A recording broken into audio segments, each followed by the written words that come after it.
Hello students, आज हम पढ़ेंगे Bohr's model of the atom. Bohr's model of the atom 1913 में नील्स बोर द्वारा दिया गया। He studied the light produced when atoms were excited by heat और electricity.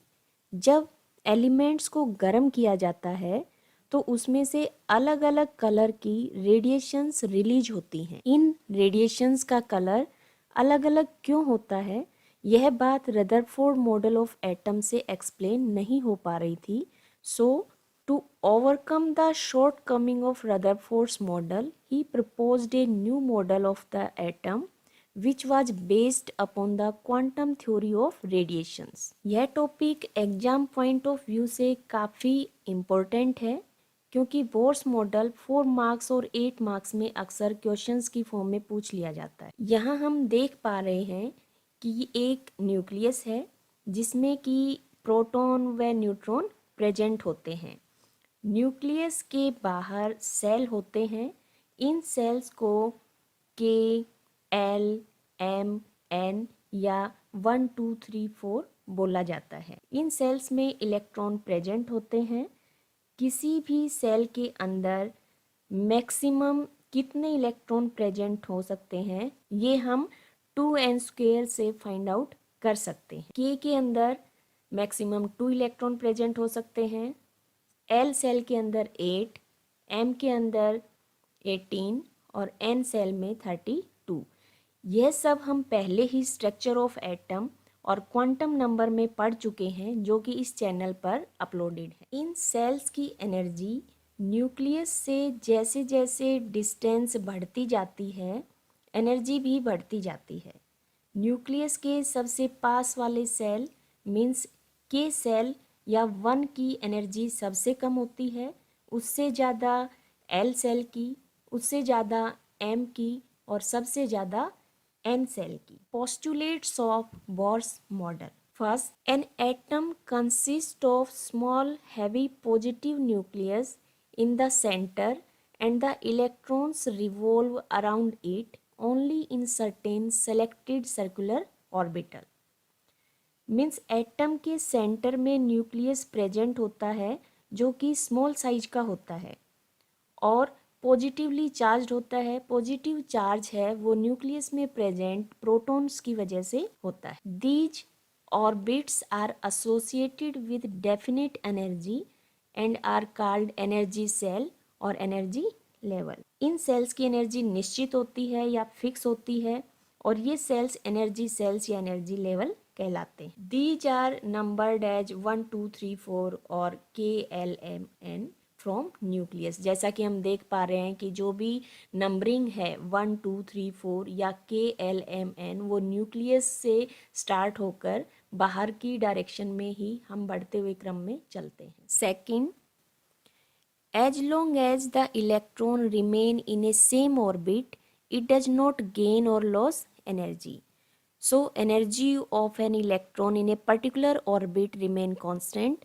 Due to this these orbits are called stationary orbit. Means जब तक electron energy gain नहीं करता वह उसी निश्चित सेल के अंदर प्रेजेंट रहता है और इसी वजह से ये सेल स्टेशनरी ऑर्बिट या कांस्टेंट ऑर्बिट या हम स्थिर या फिक्स ऑर्बिट कह सकते हैं। Third, only those orbits are permitted in which the angular momentum of the electron is a whole number multiple of h upon 2 pi and is given by the relation mvr is equal to nh upon 2 pi, n is equal to 1 2 3, m mass of the electron, r radius of the orb, h Planck constant, v velocity of the electron.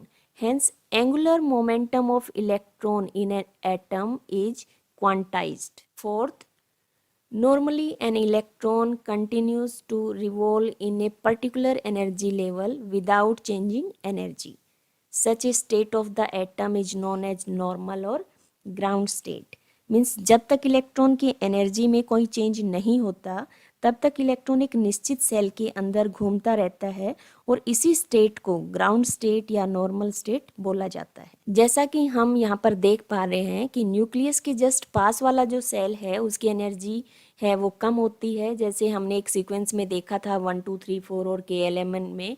इसी तरीके से यहाँ पे जो पास वाला cell है उसकी energy यहाँ पर लो एनर्जी लेवल को E1 से डिनोट किया गया है और जो आगे वाला जो सेल है हाई एनर्जी लेवल को E2 से डिनोट किया गया है। On excitation electron energy gain करके लो एनर्जी से हाई एनर्जी वाले सेल में जंप कर जाता है। अब इसमें इलेक्ट्रॉन ने जितनी एनर्जी गेन की है वो हम हाई एनर्जी लेवल से लो एनर्जी लेवल को माइनस करके फाइंड आउट कर सकते हैं। और जब electron high to low energy level में जंप करता है तो दोनों लेवल के डिफरेंस के इक्वल एनर्जी फोटोन की फॉर्म में रिलीज हो जाती है। And fifth and last postulate is the energy is emitted or absorbed only when electron jump from one energy level to another.